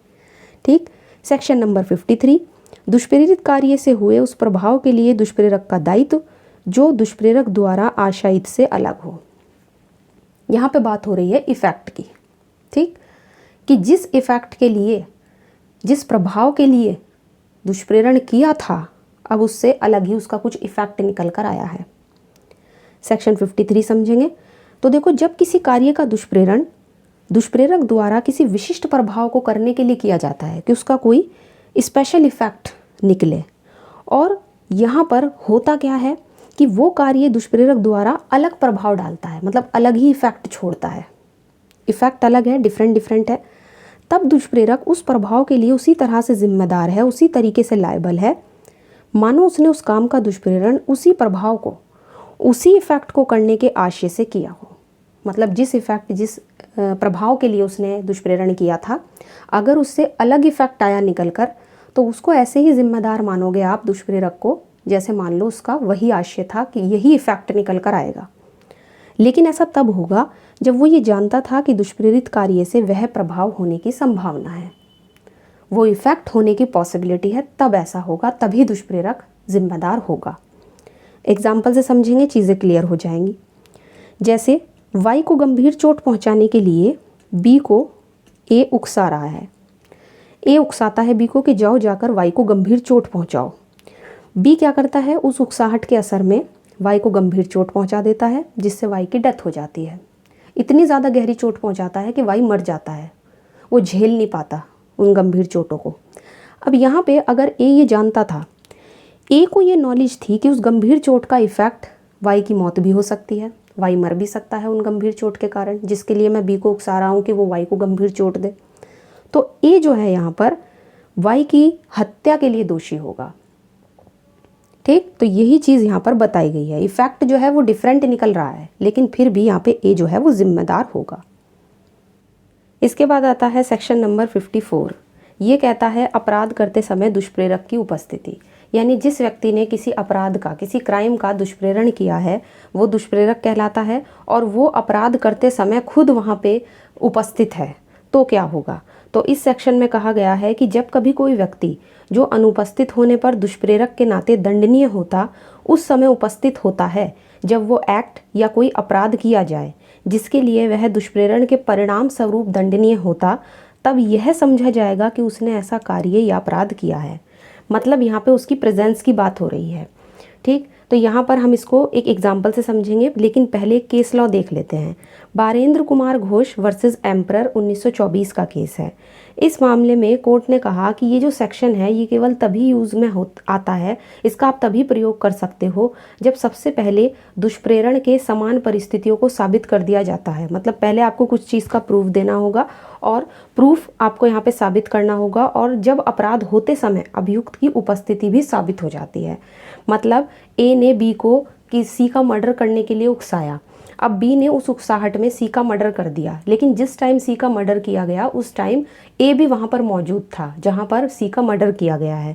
तो यहाँ पर ये कहा गया है कि इस सेक्शन के अकॉर्डिंग ए को यहाँ पर पनिशमेंट मिलेगी, क्योंकि वो खुद मौजूद था यहाँ पे। ठीक है ना। तो यहाँ पे इसमें इस सेक्शन की अगर मैं बात करूँ तो इस केस में कोर्ट ने यही कहा है कि ये सेक्शन तभी अप्लाई होगा जब दुष्प्रेरक खुद उपस्थित हो जिस समय अपराध हुआ है, और ये बात साबित होनी चाहिए।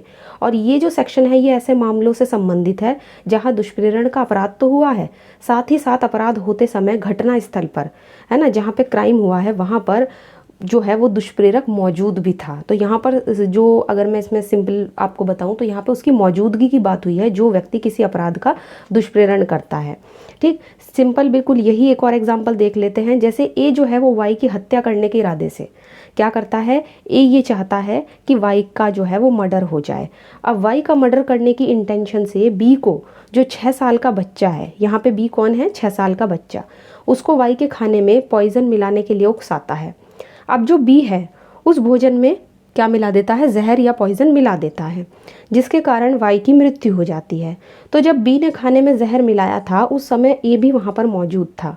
तो इस मामले में बी जो है वो किसी अपराध का दोषी नहीं होगा, क्योंकि वो तो बच्चा है, उसकी तो समझ इतनी नहीं है कि वो एक्ट का नेचर समझ सके या इस बात को समझ सके कि जो कुछ भी वो कर रहा है वो लॉ के अगेंस्ट है। लेकिन जो ए है जिसने अपराध का दुष्प्रेरण किया है वो इस सेक्शन में वाई के मर्डर के लिए यहाँ पर दुष्प्रेरण का दोषी होगा। तो आई होप इस एग्जाम्पल से आपको ये सेक्शन क्लियर हो गया होगा। ये जो केस लॉ है ये बहुत ही इंपॉर्टेंट है, आपका सीधा इस सेक्शन से डील करता है, बहुत ही फेमस केस लॉ है, और यहाँ पर इस केस को आप इस सेक्शन में लिख सकते हो। बस हमें ध्यान रखना है कि यहाँ पे दुष्प्रेरक की उपस्थिति की बात हो रही है। नेक्स्ट आता है सेक्शन नंबर 55। सेक्शन नंबर 55 बात कर रहा है मृत्यु या आजीवन कारावास से दंडनीय अपराध का दुष्प्रेरण, यानी जिस अपराध को करने के लिए व्यक्ति किसी को उकसा रहा है वो अपराध मृत्यु से दंडनीय है या फिर लाइफ इम्प्रिजनमेंट आजीवन कारावास से दंडनीय है। सेक्शन 55 अब यहाँ से शुरू हो जाते हैं। यहाँ पे दो सिचुएशन दी गई है कि जिस व्यक्ति को आपने मृत्यु या आजीवन कारावास से दंडनीय अपराध को करने के लिए उसको दुष्प्रेरित किया, और अगर वो व्यक्ति उस अपराध का, यदि उस अपराध के दुष्प्रेरण के कारण ना किया जाए वो अपराध, है ना, जैसे ए ने बी को सी का मर्डर करने के लिए उकसाया। अब मर्डर क्या है? मृत्यु से दंडनीय एक अपराध है, एक ऐसा अपराध है जिसमें डेथ पनिशमेंट मतलब डेथ सेंटेंस मिल सकता है। तो यहाँ पर ऐसे केसेस में अगर ए ने बी को उकसाया और बी क्या करे, उस उकसाहट में सी का मर्डर ना करे, और दुष्प्रेरण के दंड का स्पष्ट प्रोविज़न हमारी संहिता में नहीं है, मतलब ऐसा कोई अपराध है जिसके लिए बीएनएस में कहीं मतलब ऐसा कोई प्रावधान नहीं है, ठीक, उस दुष्प्रेरण के लिए, तो फिर कितनी सज़ा मिलेगी? तो यहाँ पे सज़ा का प्रावधान है दोनों में से किसी भांति का कारावास। दोनों में से किसी भांति का मतलब सिंपल इम्प्रिजनमेंट भी हो सकता है और ऐसा भी हो सकता है जिसमें आपसे कठोर श्रम करवा लिया जाए। तो दोनों में से किसी भी तरह का पनिशमेंट आपको कोर्ट दे सकती है, और कितना होगा वो? 7 साल तक का। 7 साल तक की यहाँ पे पनिशमेंट दी गई है। इम्प्रिजनमेंट जो है वो 7 साल का है, और जुर्माना भी कोर्ट आप पे लगा सकती है। यहाँ पे फाइन का भी प्रावधान है। इसके अलावा जैसे मान लो अगर वो अपराध कर देता है, ए ने बी को सी का मर्डर करने के लिए उकसाया, इसी एग्जाम्पल में देखते हैं, और बी ने उस उकसाहट में सी का मर्डर कर भी दिया। अब सीरियस ऑफेंस हो गया। पहले वाले में उकसाया था तो सीरियस ऑफेंस नहीं था, सिर्फ दुष्प्रेरण का दंड मिला था, लेकिन यहाँ पे अब बी ने तो वो एक्ट कर दिया ना, सी का मर्डर कर दिया। कहा ना कि यदि अपहानि करने वाला कार्य हो जाए तो फिर यहाँ पे सज़ा जो है वो बढ़ जाएगी, पनिशमेंट बढ़ जाएगी, 7 साल की बजाय 14 साल की हो जाएगी, और दोनों में से किसी भी भांति का यहाँ पे पनिशमेंट है, और साथ ही इसमें फ़ाइन भी आप पर लगाया जा सकता है। तो यहाँ पे दोनों सिचुएशंस दी गई हैं कि अगर अपराध ना हो तो क्या होगा, और अगर अपराध हो जाए तो क्या होगा। तो इसी तरीके से यहाँ पे पनिशमेंट भी दिया गया है, ना हो तो 7 साल का है, और अगर हो जाए तो 14 साल का है। तो आई होप ये सेक्शंस आपको क्लियर हो गए होंगे। इसके बाद आता है सेक्शन नंबर 56। ये कहता है कारावास से दंडनीय अपराध का दुष्प्रेरण, यानी एक व्यक्ति ने एक ऐसे अपराध को करने के लिए सामने वाले को दुष्प्रेरित किया जो अपराध कारावास से दंडनीय है। ना तो उसमें डेथ सेंटेंस है, ना उसमें लाइफ इम्प्रिजनमेंट है, उसमें सिर्फ इम्प्रिजनमेंट का पनिशमेंट है। तो यहाँ पे भी हम दोनों प्रोविज़न पढ़ेंगे, ज़्यादा डिटेल में नहीं जाएंगे, सीधा जो है इसके दोनों प्रोविज़न्स देख लेते हैं। तो अगर अपराध ना किया जाए, मतलब जिस अपराध को करने के लिए सामने वाले व्यक्ति को दुष्प्रेरित किया गया है और वो अपराध ना किया जाए, तो उस अपराध के लिए जो दिया गया है दंड, उसमें किसी भी भांति के कारावास की दीर्घतम अवधि के 1/4 भाग से या जुर्माने या दोनों से जो दुष्प्रेरक है उसको दंडित किया जाएगा। कैसे? जैसे मान लो 8 साल की सज़ा है, 8 साल की सज़ा का 1/4 अगर आप निकालो तो 2 साल होगा, ठीक। तो यहाँ पे उसको 2 साल की सज़ा मिल जाएगी 1/4। साथ ही या सिर्फ उसे जुर्माने से भी दंडित किया जा सकता है, या दोनों भी लगाए जा सकते हैं, मतलब 1/4 पनिशमेंट भी लगाई जा सकती है और साथ ही उसके फाइन भी आप पर लगाया जा सकता है। तो दोनों चीज़ें भी हो सकती हैं, सिर्फ जुर्माना भी हो सकता है या सिर्फ 1/4 पनिशमेंट भी यहाँ पे हो सकती है। लेकिन ये कब होगा? जब अपराध ना किया जाए, जब जिस काम के लिए उकसाया था या दुष्प्रेरित किया था वो एक्ट नहीं हुआ। इसके बाद अगर दुष्प्रेरक या दुष्प्रेरित व्यक्ति कोई पब्लिक सर्वेंट है, ठीक, जिसका कर्तव्य, जिसकी ड्यूटी अपराध को रोकना है, अगर वो ऐसा एक्ट करता है तो क्या होगा? तो अपराध के लिए उपबंधित किसी भी भांति के कारावास से दीर्घतम अवधि के लिए आधे भाग तक की सज़ा, जैसे 8 साल की सज़ा है तो इसका आधा कितना होगा? 4 साल, ठीक। ऐसे ऊपर बताया था दीर्घतम अवधि का मतलब है, मतलब उस अपराध के लिए जो मैक्सिमम पनिशमेंट है। मैक्सिमम पनिशमेंट अगर मान लो किसी अपराध की 8 साल है, आधा निकालोगे तो 4 साल निकलेगा, तो 4 साल की सज़ा या फिर जुर्माने से या फिर दोनों से भी यहाँ पे दंडित किया जा सकता है। तो ये सिचुएशन कब अप्लाई होगी? ये जो सेक्शन बताया गया है, जब अपराध कारावास से दंडनीय हो। जिस अपराध के लिए दुष्प्रेरित किया गया है वो अपराध कारावास से दंडित होना चाहिए। यहाँ पे ध्यान देने वाली बात यह है कि ना तो यहाँ पे डेथ सेंटेंस की बात हो रही है, ना आजीवन कारावास की बात हो रही है, ओनली कारावास की बात हो रही है। इसके बाद आगे बढ़ते हुए सेक्शन नंबर 57 और 58। 57 की बात करें तो ये बात करता है लोक साधारण द्वारा या 10 से ज़्यादा लोगों के द्वारा अपराध करने का दुष्प्रेरण। अब कोई व्यक्ति क्या कर रहा है? एक ऐसी बात का दुष्प्रेरण कर रहा है जिससे कि पब्लिक को, या तो पब्लिक या 10 से ज़्यादा लोग किसी अपराध को करें। अब यहाँ पे इसको थोड़ा सा समझ लेते हैं। जैसे मान लो कई सारी पब्लिक के लोग हैं, 10 से ज़्यादा लोग हैं, और 10 से ज़्यादा लोगों को उकसाने के लिए एक कोई ऐसा एक्ट करता है जिसमें उनवे आपस में भड़क जाएं और आपस में भड़क उठे और जिससे दंगा वगैरह हो जाए। तो इस तरीके का अगर कोई एक्ट किया जाता है, उसका दुष्प्रेरण किया जाता है, तो यहाँ पे उसका पनिशमेंट दिया गया है दोनों में से किसी भी भांति का कारावास, जो 3 साल तक का होगा, या जुर्माना, या दोनों। तो यहाँ पे बस हमें पनिशमेंट ध्यान रखनी है। इसका एक एग्जाम्पल देख लेते हैं, चाहे आप उसे एग्जाम्पल कहो, लेकिन जब आप बेयर एक्ट देखोगे तो सेम यही दृष्टांत इलस्ट्रेशन आपको बेयर एक्ट में मिलेगा BNS के। तो ये जो है वो एक लोक स्थान में, लोक स्थान मतलब ऐसा पब्लिक एरिया जहाँ पे आमतौर पर लोग गुजरते हैं, जैसे कि सड़क है, आपका रोड है। अब रोड पे आम जनता का आना जाना होता है, कोई भी इजीली देख सकता है। अगर आप उस रोड पे कहीं पे कोई दीवार है और आप वहाँ पे कुछ चिपका दो, तो इसी तरीके से ये क्या करता है, एक पब्लिक एरिया में, एक लोक स्थान में एक प्ले कार्ड चिपकाता है, और वहाँ पर उसमें क्या लिखा होता है कि 10 से ज़्यादा सदस्य, जो 10 से ज़्यादा लोग हैं उनकी, जैसे एक कम्युनिटी हो गई, जैसे एक पंथ हो गया, पंथ है ना, तो उन लोगों को एक दूसरी कम्युनिटी के खिलाफ भड़काने के लिए, जैसे उस पर कुछ लिख दिया, किसी के धर्म के बारे में कुछ लिख दिया, तो 10 से ज़्यादा लोगों को भड़काने के लिए, है ना, या हमला करने के लिए किसी निश्चित समय या किसी निश्चित जगह पर मिलने के लिए उकसाता है। तो अगर इस तरीके का कोई एक्ट करता है, तो यहाँ पे जैसे ए ने ये एक्ट किया, तो वो इस सेक्शन के अंदर उसको पनिशमेंट मिलेगी। तो यहाँ पे पब्लिक एरिया की बात हो रही है, जनता की बात हो रही है, लोक साधारण की बात हो रही है, या फिर 10 से ज़्यादा लोगों की बात हो रही है, उनको कोई अपराध करने के लिए अगर कोई दुष्प्रेरित करता है। सेक्शन नंबर 58 ये कह रहा है मृत्यु या आजीवन कारावास से दंडनीय अपराध को करने की परिकल्पना को छुपाना।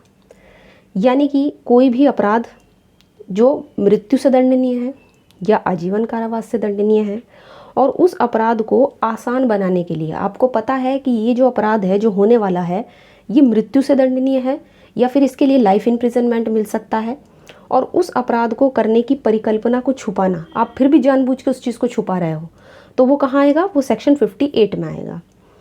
इसमें बताया गया है कि अगर मान लो वो अपराध हो जाए, अगर ऑफेंस या क्राइम हो जाए, तो क्या होगा, तो दोनों में से किसी भी भांति के कारावास से, जो कितना हो सकता है, 7 साल तक का हो सकता है, और जुर्माना भी लग सकता है। और अगर मान लो अपराध ना हो, तो फिर क्या होगा, तो इसमें सज़ा होगी 3 साल की, और जुर्माना, फाइन दोनों में है। और जुर्माना करने का मतलब कि सज़ा तो है, इम्प्रिजनमेंट तो मिलेगा, उसके साथ साथ फाइन भी लगाया जाएगा। या करके नहीं है, या का मतलब होता है ऑप्शन है कोर्ट के पास, कोर्ट या तो फाइन लगा सकती है या सज़ा दे सकती है, जेल भेज सकती है, लेकिन यहाँ पे और लगाया हुआ है, तो इसलिए चीज़ को, छोटी छोटी चीज़ों को हमें ध्यान रखना होता है। जैसे इसका एक एग्जांपल मैं आपको बता दूं, जैसे मान लो ए जो है वो जानते हुए कि बी नाम की जगह पे डकैती पड़ने वाली है, ठीक, तो बड़ा ऑफेंस है, तो अब वो क्या करता है, मजिस्ट्रेट को ये झूठी इन्फॉर्मेशन देता है, झूठी सूचना देता है कि डकैती तो सी नाम की जगह पे पड़ने वाली है, बी नाम की जगह पे नहीं पड़ने वाली, सी नाम की जगह पे पड़ने वाली है, जो दूसरी तरफ है, दूसरी दिशा में है, उस दिशा में, उस साइड में नहीं पड़ता। और मजिस्ट्रेट को भुलावा देता है, मतलब उन्हें उनके रास्ते से हटा देता है, तो डकैती जो है वो बी नाम के स्थान पे पड़ जाती है। तो यहाँ पे ए ने क्या किया, ए ने इस सेक्शन में अपराध किया है, सेक्शन नंबर 58 के अंदर उसका ऑफेंस आ जाएगा।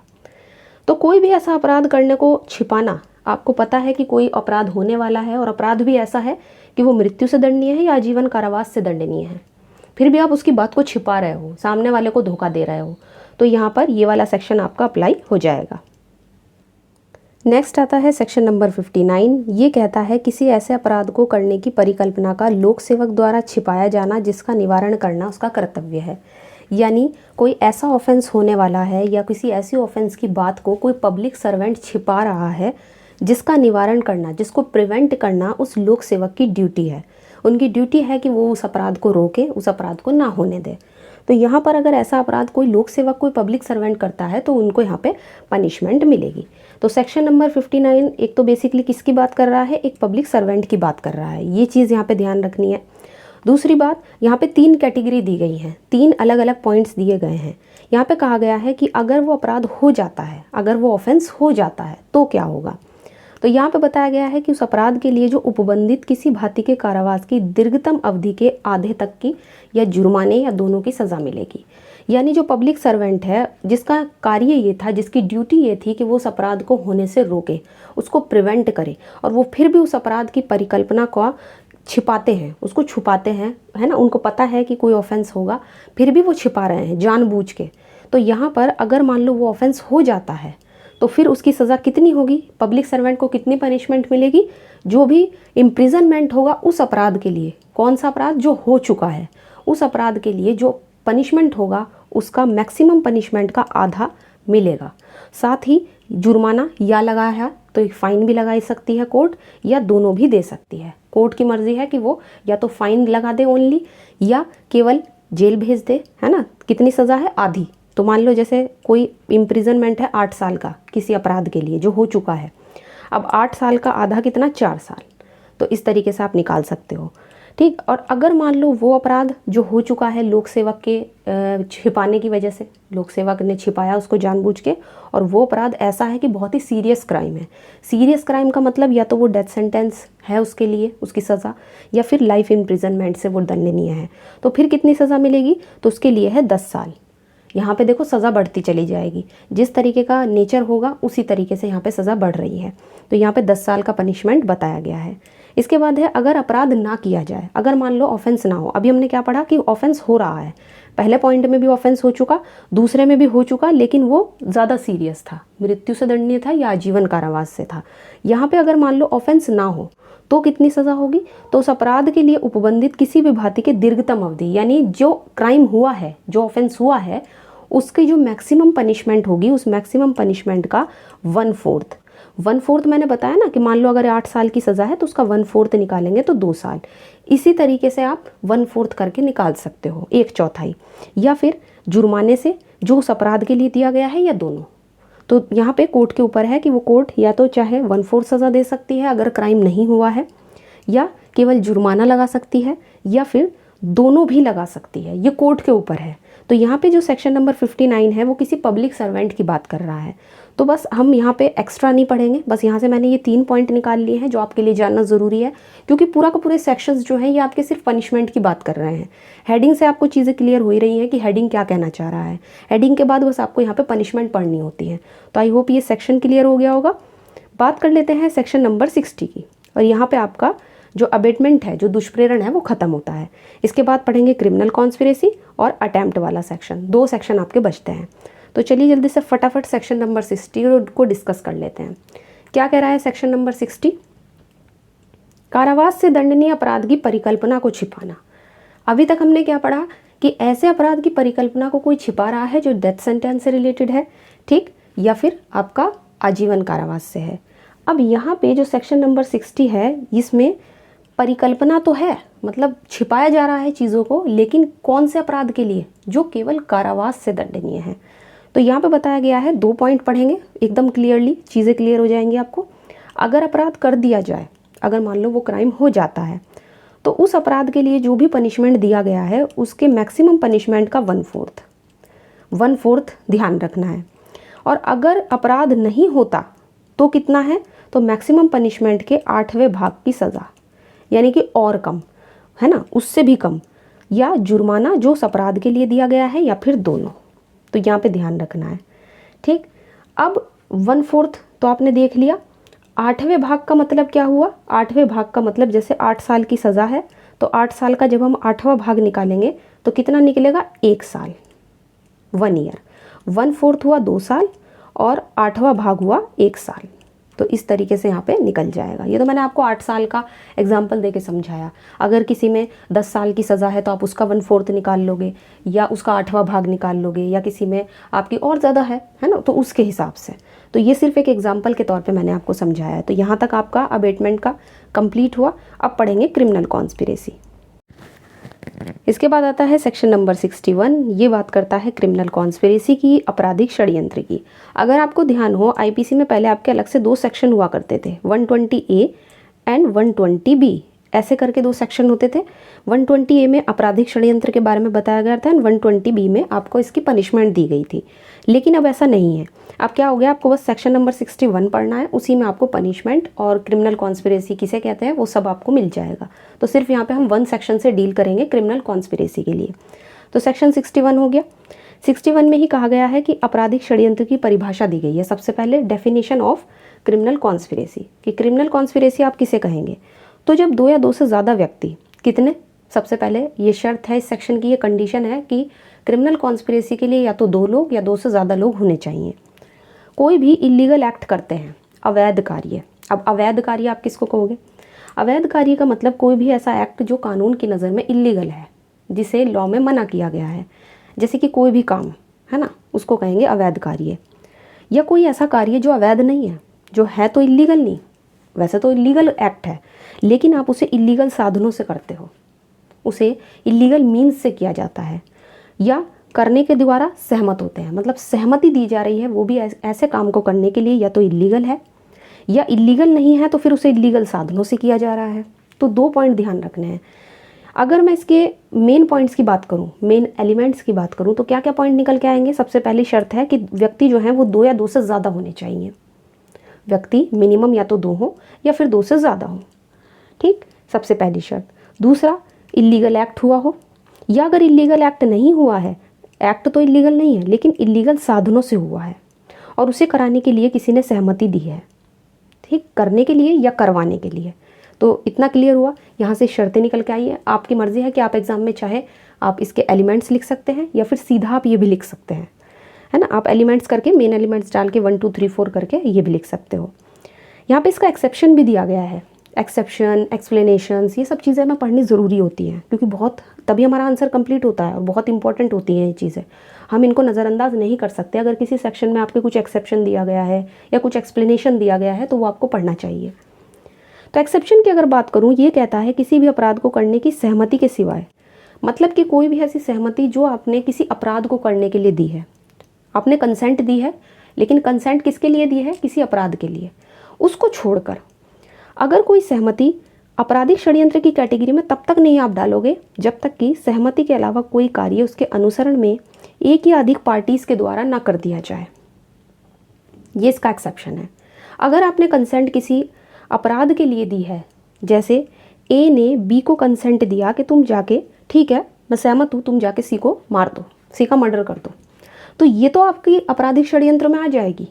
लेकिन इसको छोड़कर, मतलब जब तक आप कोई कंसेंट किसी इलीगल एक्ट के लिए नहीं दोगे या किसी लीगल एक्ट के लिए दे रहे हो लेकिन आपको पता है कि वो उसे गलत साधनों से करेगा, सामने वाला इलीगल मीन्स से करेगा, तो अगर आपने ऐसा सोचा है कि हाँ जो सामने वाला है वो या तो किसी इलीगल एक्ट को करने वाला है या लीगल एक्ट है बट उसे इलीगल मीन्स से करने वाला है, अवैध साधनों से करने वाला है, और आप फिर भी उसे सहमति दे रहे हो, तो वो आपकी क्रिमिनल कॉन्स्पिरेसी में आएगी। अदरवाइज़ वो क्रिमिनल कॉन्स्पिरेसी में तब तक नहीं आएगी जब तक उसके अनुसरण में किसी भी अपराध को करने के लिए जो आपने जो सहमति दी है उसके अनुसरण में वो एक्ट एक या अधिक पक्षकारों के द्वारा ना कर दिया गया हो।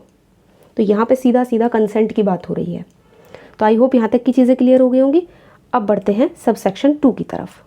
सेक्शन 1 क्लियर हुआ। सेक्शन 1 सिर्फ हमें ओनली डेफिनेशन बता रहा है क्रिमिनल कॉन्स्पिरेसी की, उसका एक एक्सेप्शन बता रहा है। यहाँ तक चीज़ें क्लियर हुई, उसकी मैंने आपको शर्तें बता दी, आप चाहे तो नोट डाउन कर सकते हो अपनी कॉपी पे। अब बात करते हैं सब सेक्शन 2 की। ठीक, यहाँ पे बताया गया है इसका पनिशमेंट, कि कितना पनिशमेंट होगा अगर कोई व्यक्ति किसी अपराध को करता है। ठीक, सबसे पहले बात करेंगे, यहाँ पे 2 पॉइंट निकल के आते हैं, है ना, 2 यहाँ पे हमने इसको कैटेगरी में डिवाइड कर लिया। तो सबसे पहले बात करते हैं, अगर अपराध जिसकी क्रिमिनल कॉन्स्पिरेसी की गई है वो डेथ सेंटेंस है, पनिशमेंट हो उसका, मतलब उसका कोई ऐसे अपराध का आपने किसी को करने के लिए आप क्रिमिनल कॉन्स्पिरेसी में शामिल हो गए जो अपराध जो है वो मृत्यु से दंडनीय है, या फिर आजीवन कारावास से, या फिर 2 साल या उससे अधिक के कठिन कारावास से दंडनीय है, तो फिर क्या होगा, उसके लिए कितना पनिशमेंट होगा? तो उसके लिए उसी प्रकार से दंडित किया जाएगा क्रिमिनल कॉन्स्पिरेसी की सहमति देने के लिए या उसमें शामिल होने वाले को, मानो वो उसने ऐसे अपराध का दुष्प्रेरण किया है। मतलब जो पनिशमेंट अपराध के दुष्प्रेरक को मिलती है, जो किसी को कोई अपराध करने के लिए उकसाता है, भड़काता है या षड्यंत्र में शामिल होता है या किसी की इंटेंशनली मदद करता है, वही सेम पनिशमेंट मिलेगी उस व्यक्ति को जो मृत्यु, आजीवन कारावास, 2 साल या उससे ज़्यादा के कठिन कारावास से दंडनीय किसी अपराध को करने के आपराधिक षड्यंत्र में शामिल होगा। तो अगर कोई क्रिमिनल कॉन्स्पिरेसी में शामिल हो रहा है, वो भी सीरियस ऑफेंस में, ये सारे के सारे आप देख रहे हो सीरियस तरीके के अपराध होंगे, तभी तो उनके लिए इतना पनिशमेंट है, तो उसके लिए सज़ा वही होगी मानो उसने उसका दुष्प्रेरण किया हो। सेकंड कैटेगरी में अदर अपराध, सारे अदर ऑफेंसेस डाल दिए गए हैं कि अन्य अपराधों को करने के आपराधिक षड्यंत्र में, मतलब अन्य से यहाँ पे मतलब है कि जो इनसे दंडनीय नहीं है, इनसे अलग हैं, जो ना तो मृत्यु से दंडनीय है, ना जीवन कारावास से हैं, ना 2 साल या उससे अधिक के कठिन, मतलब 2 साल से कम वालों के लिए यहाँ पे बात हो रही है। तो उसमें कितनी पनिशमेंट होगी? उसमें पनिशमेंट होगी 6 महीने की, या फाइन भी लगा सकती है कोर्ट, या दोनों भी दे सकती है। कोर्ट की मर्जी है कि या तो वो 6 महीने की पनिशमेंट या फाइन लगा दे, या दोनों दे दे, या सिर्फ फाइन लगा दे। ठीक, तो यहाँ पे ऐसे करके 2 कैटेगरी यहाँ पे बताई गई है। जो फर्स्ट पॉइंट है वो सीरियस ऑफेंस के लिए बनाया गया है, सीरियस ऑफेंस के क्रिमिनल कॉन्स्पिरेसी में शामिल होने के लिए, और जो सेकंड है वो अदर ऑफेंसेस के लिए बनाया गया है। अब यहाँ पे क्योंकि बहुत ही इंपॉर्टेंट सेक्शन है तो एक केस लॉ भी डिस्कस कर लेते हैं। बहुत ही फेमस केस है तपन दास वर्सेस स्टेट, ये 1956 का केस है। तपन दास वाले केस में ये मैटर था कि क्या एक व्यक्ति को भी आप दोषी ठहरा सकते हो क्रिमिनल कॉन्स्पिरेसी के लिए, क्योंकि सेक्शन में ये बोला गया है कि 2 या 2 से ज़्यादा लोग होने चाहिए, 2 या 2 से ज़्यादा, ये पहली कंडीशन, पहली शर्त है इस सेक्शन की। तो इस वाले केस में जब ये क्वेश्चन अराइज हुआ कि क्या एक व्यक्ति को भी आप दोषी ठहरा सकते हो, तो इस मामले में जो एक्यूज थे उन्होंने उन पर क्या था, षड्यंत्र का आरोप लगा हुआ था, उन पर ये चार्जेस थे कि उन्होंने कॉन्स्पिरेसी की है। उन्होंने क्या किया था कि पेट्रोल निकाल कर बेचा था। अब इसमें जो 8 लोग थे वो तो छूट गए थे, बाद में अकेला एक व्यक्ति बचता है। तो कोर्ट कहती है कि भाई अकेले व्यक्ति को आप यहाँ पे दोषी नहीं ठहरा सकते क्रिमिनल कॉन्स्पिरेसी का, क्योंकि अकेला व्यक्ति ऐसी चीज़ को पूरी नहीं कर सकता। ऐसा नहीं है, मतलब ये पॉसिबल ही नहीं कि वो अकेला ही षड्यंत्र बना ले, उसमें कम से कम 2 या 2 से ज़्यादा लोग तो होने चाहिए। तो यहाँ पे कोर्ट ने इस केस में उस व्यक्ति को दोषी नहीं ठहराया था। अब आता है सेक्शन नंबर 62। ये बिल्कुल अलग कॉन्सेप्ट की बात करता है। मैंने आपको स्टार्टिंग में बताया था वीडियो के कि आज की वीडियो में हम 3 कॉन्सेप्ट देखेंगे। एक तो होगा आपका दुष्प्रेरण, जो हम पढ़ चुके हैं, बहुत सारे सेक्शंस थे उसमें, 45 से लेकर 60 तक के सेक्शन थे। एक था क्रिमिनल कॉन्स्पिरेसी, जिसके लिए ओनली 1 सेक्शन था, जो हम पढ़ चुके हैं, उसकी पनिशमेंट देख चुके हैं। अब आता है सेक्शन नंबर 62। ये डील करता है अटैम्प्ट यानी कि प्रयत्न से। अगर आपको ध्यान हो, आईपीसी में 511 सेक्शंस थे, उसमें सबसे लास्ट का जो सेक्शन था 511 यानी 511, उसमें यही सेक्शन दिया गया था, यानी कि जो सबसे लास्ट में था अब उसको 62 में डाल दिया गया है। तो अगर आपने उस सेक्शन आपको ध्यान हो तो वही सेम चीज़ें यहाँ पे इस सेक्शन में बताई गई हैं। प्रयत्न की बात कर रहे हैं, अटैम्प्ट की बात कर रहे हैं, तो यहाँ पे बस सेक्शन चेंज हुआ है। तो यहाँ पे अगर मैं बात करूँ सेक्शन नंबर 62 की, ये कह रहा है कि आजीवन कारावास या कारावास से दंडनीय अपराध को करने के प्रयत्न के लिए दंड। सिंपल हेडिंग समझ गए होंगे आप पढ़ के कि ऐसे अपराधों के प्रयत्न के लिए पनिशमेंट की बात कर रहा है जो लाइफ इम्प्रिजनमेंट या इम्प्रिजनमेंट से दंडनीय होते हैं। मतलब कोई भी ऐसा अपराध, कोई भी ऐसा क्राइम जिसके लिए आजीवन कारावास की सज़ा मिल सकती है या कारावास की सज़ा मिल सकती है, और उनको करने का कोई अटैम्प्ट करता है ना। अब जब हम आईपीसी पढ़ते थे तो उसमें भी सारे अपराध ऐसे नहीं थे जिनकी आपको अटैम्प्ट देखने को मिलती थी। कुछ ही अपराध थे, जैसे लूट का प्रयत्न दिया हुआ था, हत्या का प्रयत्न दिया हुआ था। इसी तरीके से बीएनएस में भी ऐसा तो नहीं है ना कि हर अपराध के प्रयत्न की सज़ा अलग दी गई है, हर अपराध के अटैम्प्ट की सज़ा अलग दी गई है, ऐसा नहीं है। तो अब उन अपराधों का अगर कोई प्रयत्न करता है, उनका कोई अटैम्प्ट करता है, तो उसकी सज़ा कहाँ मिलेगी? तो ये चीज़ इन्होंने इस बार लास्ट में न डाल के बिल्कुल इस संहिता के बीच में डाल दी, सेक्शन नंबर 62 में डाल दी वो चीज़, जो पहले सबसे लास्ट में होती थी 511 में। ये चीज़ हम सबसे आखिर में पढ़ते थे। तो सेक्शन के अकॉर्डिंग अगर हम देखें, जो कोई संहिता द्वारा आजीवन कारावास या कारावास से दंडनीय अपराध का प्रयत्न करेगा वो उस अपराध के लिए उपबंधित, मतलब कौन से अपराध की बात हो रही है?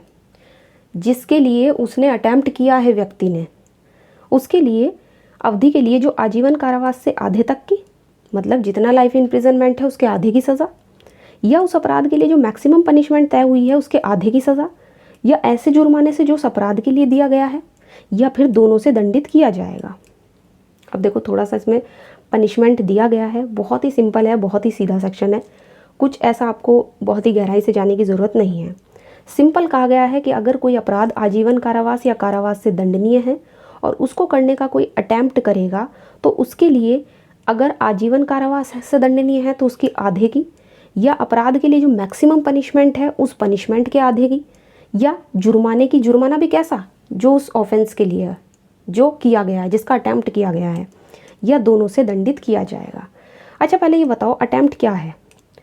अटेम्प्ट हमने कहाँ पढ़ा था, हमने स्टेजेस ऑफ क्राइम में पढ़ा था, देखा था ना हमने स्टेजेस कि सबसे पहले कोई व्यक्ति इंटेंशन अपने मन में लाता है, फिर उस अपराध को करने की तैयारी करता है, तैयारी के बाद अटेम्प्ट करता है, कोशिश करता है, और उसके बाद वो आ जाता है अपनी कमीशन पर, मतलब कार्य का निष्पादन, जहाँ पे काम आपका पूरा हो जाता है। तो अटेम्प्ट बिल्कुल अपराध के पास का ही एक पॉइंट होता है। अगर अटेम्प्ट सफल हुआ तो अपराध हो जाएगा, अटेम्प्ट सफल नहीं हुआ तो कुछ केसेस ऐसे हैं जो बहुत ही सीरियस नेचर के होते हैं। अब देखो, मैं आपको बीएनएस की अगर बात बताऊं तो बीएनएस और आईपीसी में भी आपने देखा होगा, जब आप आगे पढ़ेंगे हम, तो इसमें हत्या के प्रयत्न के लिए दंड दिया गया है। अब जो हत्या है, जो मर्डर है, उसके पनिशमेंट बिल्कुल अलग कर दी अटेम्प्ट की, लेकिन हर तरह के अपराध की तो अटेम्प्ट की पनिशमेंट अलग नहीं की ना। तो यहाँ पे अब पहले हम एक एग्जाम्पल ले लेते हैं जिससे आपको चीज़ें क्लियर हो जाएं। जैसे ए है, वो एक संदूक खोलता है, संदूक है ना, छोटा सा जो बॉक्स होता है, बक्सा, तो उस संदूक को खोलता है, और कैसे खोलता है, तोड़कर खोलता है। अब तोड़कर खोला तो इसका मतलब जाहिर सी बात है वो उसमें चोरी करना चाहता होगा। अब उसमें क्या रखे हुए हैं, कुछ ज्वेलरीज रखी होती हैं, वो सोचता है कि इसमें कुछ ज्वेलरी होगी जिससे मैं चुराऊंगा इसको। अब चुराने की वो कोशिश करता है, लेकिन संदूक खोलने के बाद उसे पता चलता है कि उसमें तो कोई ज्वेलरी ही नहीं है, तो वो इस धारा के अंदर दोषी होगा क्योंकि उसने अटेम्प्ट तो किया ना, ये बताया गया है। इसी तरीके से ए है, वो वाई की जेब में हाथ डालता है, पैसे चुराने की कोशिश करता है, लेकिन वाई की जेब में कुछ भी नहीं है। अब ए क्या करता है, अपनी कोशिश में असफल रहता है, फेल हो जाता है, उसे कुछ मिलता ही नहीं जिसके लिए उसने हाथ डाला था। तो यहाँ पे ए जो है वो इस धारा में दोषी है। अब एक केस देखो यहाँ पे, ओम प्रकाश वर्सेस पंजाब राज्य, 1961 का बहुत ही फेमस केस है। इस मामले में क्या होता है कि एक व्यक्ति अपनी वाइफ को कई दिनों तक कमरे में बंद रखता है, उसे खाने को नहीं देता, पीने को नहीं देता, खाना पानी उसे इसलिए नहीं देता ताकि उसकी इंटेंशन ये थी कि वो उसको मार दे, उसकी डेथ हो जाए, वो मर जाए बिना खाना और पानी के। अब वाइफ क्या करती है, किसी भी तरीके से कमरे से निकल भागती है। अब कोर्ट में जब मैटर जाता है तो कोर्ट ये जजमेंट देता है कि पति को पत्नी की हत्या का दोषी ठहराया जाएगा, प्रयत्न का, हत्या का तो नहीं, सॉरी, प्रयत्न का, अटेम्प्ट का दोषी क्यों ठहराया, क्योंकि उसकी इंटेंशन भी थी, वो उसको मारना चाहता था, उसको बिल्कुल मतलब उसको नॉलेज थी कि अगर खाना पानी नहीं दूंगा तो ये मर जाएगी। तो यहाँ पे जो हस्बैंड था उसको हत्या के प्रयत्न का दोषी यहाँ पे ठहराया, पूरे उसने अटेम्प्ट किया था। तो यहाँ पे ये केस आपका इस सेक्शन से डील करता है, बहुत ही इंपॉर्टेंट केस है। जो केस लॉ बताती हूँ, आप चाहो तो उनको नोट डाउन कर लिया करो या स्क्रीनशॉट ले लिया करो, जो चीज़ आपको अच्छे से क्लियर हो जाए। तो सेक्शन 62 क्लियर हो गया होगा। सिंपल पनिशमेंट दी हुई है कि आधी सज़ा मिलेगी, या फिर जिस अपराध का अटेम्प्ट किया गया है उसके लिए जो फ़ाइन है वो मिल जाएगा, या फिर कोर्ट चाहे तो दोनों भी दे सकती है। सेक्शन 511 होता था पहले आईपीसी में, ये चीज़ें अगर आप चाहो तो नोट डाउन कर सकते हो। अब ये 62 में आ गया है। तो आज की जो वीडियो है इसमें हमने 3 कॉन्सेप्ट क्लियर किए हैं। दुष्प्रेरण का हो गया आपका, क्रिमिनल कॉन्स्पिरेसी हो गया, और अटेम्प्ट वाला हो गया। तो आई होप आज की वीडियो अच्छी लगी होगी। वीडियो अगर अच्छी लगी है तो इसको लाइक कर दीजिए, ज़्यादा से ज़्यादा शेयर कीजिए, और अगर चैनल पर नए हैं तो इसको सब्सक्राइब कर लीजिए। इसके अलावा आप चाहो तो हमें टेलीग्राम पे भी ज्वाइन कर सकते हो। तो आज की वीडियो में इतना ही, मिलते हैं नेक्स्ट वीडियो में।